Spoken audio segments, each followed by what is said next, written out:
네, 새 삶을 위한 말씀을 위한 어드밴스 과정 네 번째 시간입니다. 우리가 새로운 법칙과 질서에 대해서 계속 말씀을 나누고 있는데 오늘은 특별히 자기중심적인 삶에서 하나님 중심의 삶으로의 변화에 대해서 같이 말씀을 나누도록 하겠습니다. 첫 번째 주제입니다. 자기중심적인 삶으로의 타락. 타락한 인간이 가진 가장 두드러진 특징이 뭐냐? 자기를 사랑한다는 것이죠. 자기의 욕심을 섬긴다는 것입니다.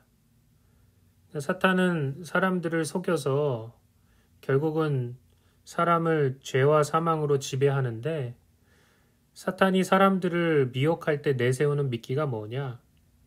너의 인생의 주인은 바로 너다. 이렇게 미끼를 던진다는 거죠. 너 하고 싶은 대로 해라. 이거야말로 얼마나 멋지고 근사해 보입니까?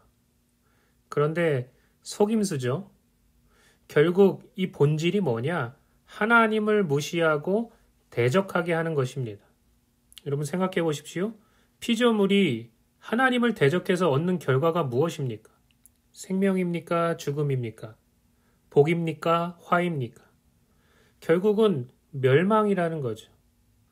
하나님을 떠나서 하나님을 대적하는 사람들이 맺는 열매는 거룩한 열매가 아닙니다. 선한 열매가 아닙니다. 육적인 열매요, 세상적인 열매입니다. 그래서 빌립보서 3장 19절에 보면 뭐라고 나와 있냐? 그들의 마침은 멸망이요, 그들의 신은 배요, 그 영광은 그들의 부끄러움에 있고 땅의 일을 생각하는 자라. 이렇게 말합니다. 영어 성경 NLT는 이렇게 이야기하는데 제가 한국말로 번역했습니다. 그들은 멸망을 향하여 가고 있고 그들의 하나님은 자기의 욕심이요 부끄러운 것들을 오히려 자랑하고 오직 이 땅에서의 삶만을 생각합니다. 이렇게 나와 있습니다. 자기 중심의 삶이고 하나님은 없고 오직 이 땅에서의 삶만을 생각한다라는 거예요. 그러나 거듭난 자들은 자기 자신을 섬기는 자들이 아니라 하나님과 그의 아들 예수 그리스도를 섬기는 자들입니다. 그러니까 삶의 방향이 완전히 다르죠. 내가 중심이냐 하나님이 중심이냐. 참 신앙의 길이 어디 있습니까? 하나님 중심의 삶에 있다는 거예요. 결국은 이 두 가지 길밖에 없다는 거죠. 그리고 이 두 가지 길의 결과는 너무나도 명확합니다. 누가 참 그리스도인이냐? 우리는 뭐라고 말할 수 있습니까? 로마서 14장 8절 우리가 살아도 주를 위하여 살고 죽어도 주를 위하여 죽나니 그러므로 사나 죽으나 우리가 주의 것이로다. 이렇게 이야기하고 있습니다. 두 번째, 무엇이 진짜 속박이고 무엇이 진짜 자유인가에 대해서 말씀을 나누겠습니다. 여러분, 자유가 없고 속박된 삶, 종으로서의 삶은 정말로 우리를 갑갑하게 만들죠. 그래서 사람은 속박으로부터 벗어날 수만 있다면 무슨 수를 써서라도 뛰쳐나가서 자유를 누리려는 속성을 다 가지고 있습니다. 이것을 이용해서 사단이 사람들을 미혹하는데 어떻게 미혹하느냐? 하나님의 속박으로부터 벗어나라고 미혹한다는 거죠. 하나님의 속박, 하나님의 압제, 하나님의 종됨으로부터 벗어나라고. 그것이 진정한 자유라고 우리를 유혹하고 있다는 거죠. 그런데 여러분 생각해 보십시오.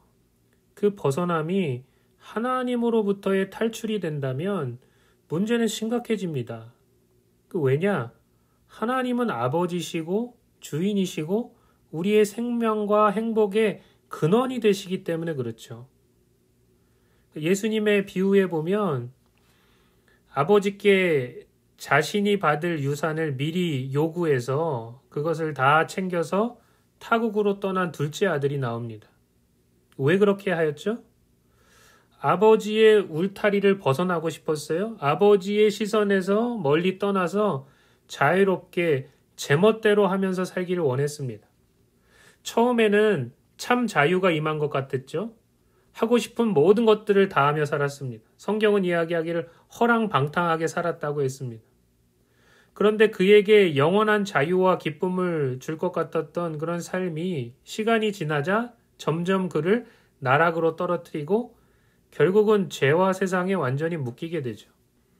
이것이 바로 하나님을 떠난 사람들에게 나타나는 영적인 결과요, 열매라는 것입니다. 하나님으로부터 벗어나서 자기가 주인이 되려고 하자 자기가 있었던 자리와 또 지위도 빼앗겨 버리고 하나님으로부터 나오는 영적인 생명과 복도 잃어버리게 되고 결국은 나락으로 떨어지게 되는 것이죠. 하나님으로부터 벗어나려고 하다가 오히려 더 심각한 죄와 사망의 수렁에 빠지게 되는 것입니다. 그런데 인류의 역사를 보면 예나 지금이나 마찬가지로 많은 사람들 또 많은 나라와 지도자들이 여전히 하나님과 그리스도를 대적했고 지금도 대적하고 있습니다. 시편 2편 1절부터 보면 이런 말씀이 나오죠. 어찌하여 이방 나라들이 분노하며 민족들이 헛된 일을 꾸미는가. 세상의 군왕들이 나서며 관원들이 서로 꾀하여 여호와와 그의 기름 부음 받은 자를 대적하며 우리가 그 맨 것을 끊고 그의 결박을 벗어버리자 하는도다. 하늘에 계신 이가 웃으시며 주께서 그들을 비웃으시리로다. 이렇게 말씀하고 있습니다. 그러니까 하나님과 그의 기름 부음 받은 자를 대적하는 것은 그냥 옛날 일이 아니라 예나 지금이나 계속되고 있다는 것이죠. 이것이 바로 타락한 인간의 본성의 핵심입니다.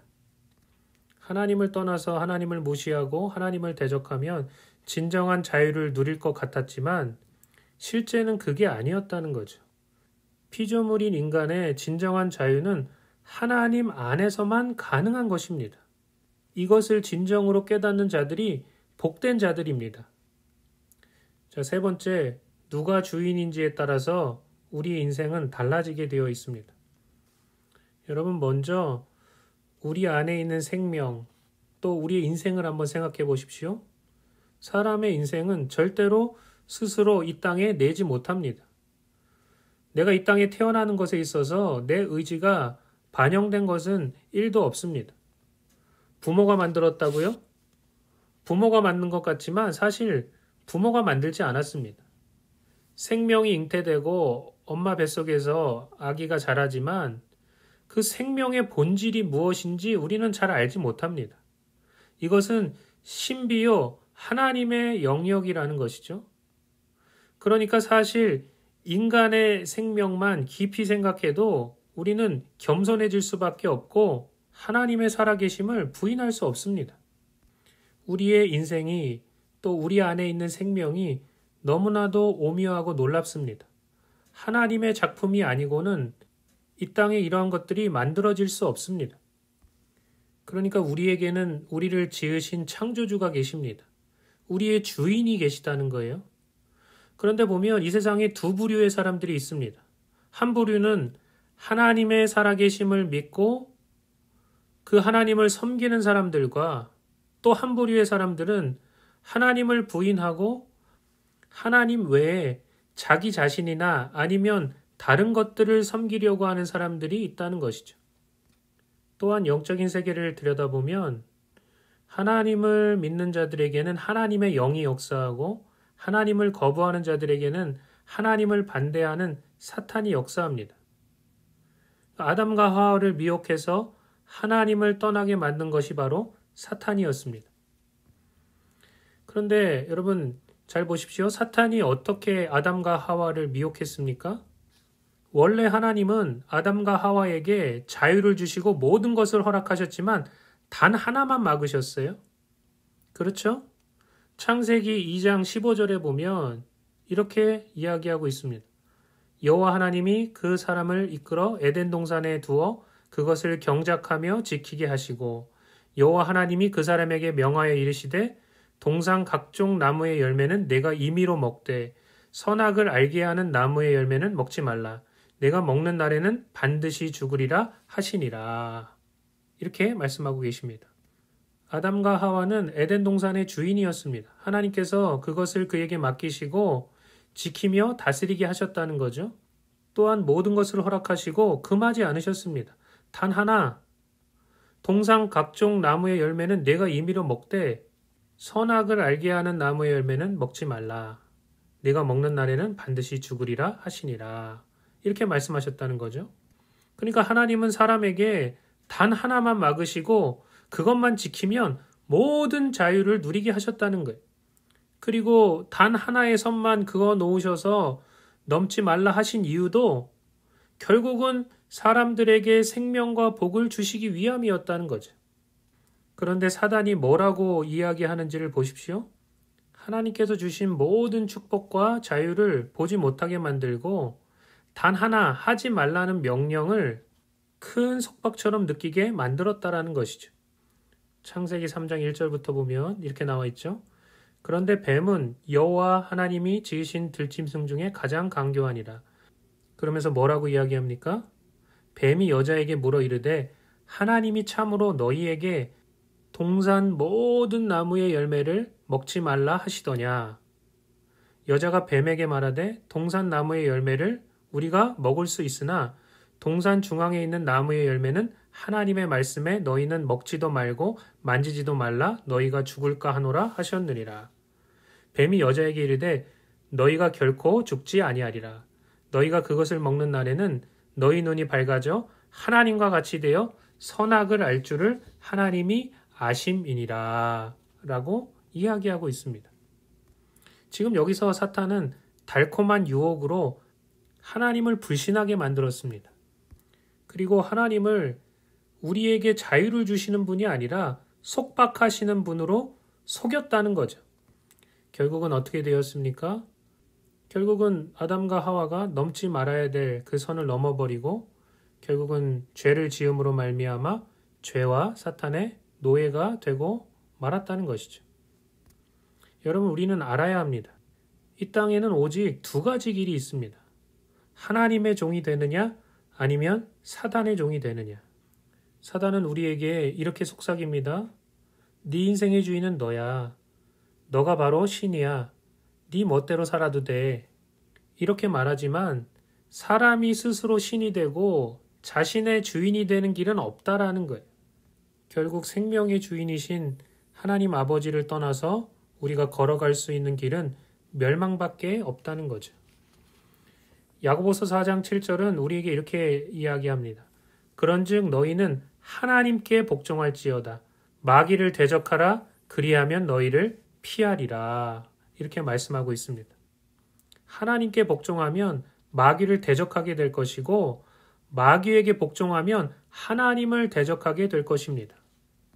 그러니까 진정 누가 주인인지에 따라서 우리의 인생은 달라지게 되어 있습니다. 하나님께서 주인이시고 그리고 진정한 자유는 하나님께서 주시는 줄로 믿습니다. 그렇다면 네 번째, 하나님 중심의 삶으로의 회복에 대해서 말씀을 나누도록 하겠습니다. 여러분, 타락한 인간은 본성상 자기중심적이고 이기적입니다. 또한 자기의 잘못을 계속해서 숨기려고 하고 겉으로는 선한 척, 의로운 척을 하려고 합니다. 그리고 거룩하신 하나님의 낯을 피해서 자꾸 숨으려는 그런 본성을 가지고 있단 말이죠. 창세기 3장 7절 8절에 보면 아주 정확하게 나와 있습니다. 여기 보면 이에 그들의 눈이 밝아져 자기들이 벗은 줄을 알고 무화과 나무 잎을 엮어 치마로 삼았더라. 그들이 그날 바람이 불 때 동산에 거니시는 여호와 하나님의 소리를 듣고 아담과 그의 아내가 여호와 하나님의 낯을 피하여 동산 나무 사이에 숨은지라. 이렇게 이야기하고 있죠. 그러니까 타락한 인간은 자꾸 자기 자신을 바라보고 또 자신의 치부를 숨기려고 하고 하나님을 멀리하려는 본성을 가진다는 것이죠. 이러한 성향은 하나님을 주인으로 모시는 그 하나님 중심의 삶에서 자기 중심적인 삶으로 타락했기 때문에 나타나는 현상들입니다. 그렇다면 타락한 인간이 하나님 중심의 삶을 회복할 수 있을까요? 어떻게 하면 하나님께로 돌아가서 하나님을 섬길 수 있을까요? 바로 예수 그리스도의 십자가에 답이 있는 줄로 믿습니다. 그 십자가의 회복과 용서의 길이 있다라는 것이죠. 용서해 줄 테니 돌아와라. 다시 진정한 자유를 줄 테니 돌아와라. 네 인생의 주인은 네가 아니니 창조주에게로 돌아오라. 예수 그리스도의 십자가로 말미암아 인자와 긍휼을 베풀어 줄 테니 돌아오라 하나님께서 말씀하고 계시다는 것이죠. 호세아 6장 1절에 보면 이렇게 나와 있습니다. 오라 우리가 여호와께로 돌아가자. 여호와께서 우리를 찢으셨으나 도로 낮게 하실 것이요 우리를 치셨으나 싸매어 주실 것임이라. 이 치유와 회복의 길이 어디 있습니까? 예수 그리스도의 십자가에 있다는 것이죠. 예수 그리스도의 십자가를 통한 초청으로 말미암아 우리가 우리 자신을 주인으로 삼았던 삶에서 돌이킬 수 있는 길이 열리고 또 이 세상과 이 세상에 속한 것들을 사랑함으로 우상으로 섬겼던 모든 삶에서 돌이킬 수 있는 길이 열리게 되었다는 거죠. 그래서 데살로니가전서 1장 9절은 이렇게 이야기합니다. 너희가 어떻게 우상을 버리고 하나님께로 돌아와서 살아계시고 참되신 하나님을 섬기는지와 이렇게 이야기하고 있습니다. 그러니까 이 말씀들을 보면 진정한 그리스도인은 누구입니까? 첫 번째, 예수 그리스도의 십자가를 믿고 하나님께로 돌아간 자들이다. 두 번째, 하나님과 그의 아들 예수를 주인으로 삼고 섬기며 경외하는 자들이다. 세 번째, 자기 중심으로부터의 삶에서 하나님 중심의 삶, 자기 자신만을 생각하고 또 자기 자신만을 바라보는 그 시선을 이제는 십자가에 달리신 예수 그리스도와 하나님을 바라보는데 고정하는 자들이다. 이렇게 이야기할 수 있습니다. 이 새로운 삶의 법칙에 순종하는 저와 여러분들이 다 되시기를 예수님의 이름으로 축복합니다. 네, 다음 시간에 뵙도록 하겠습니다. 감사합니다.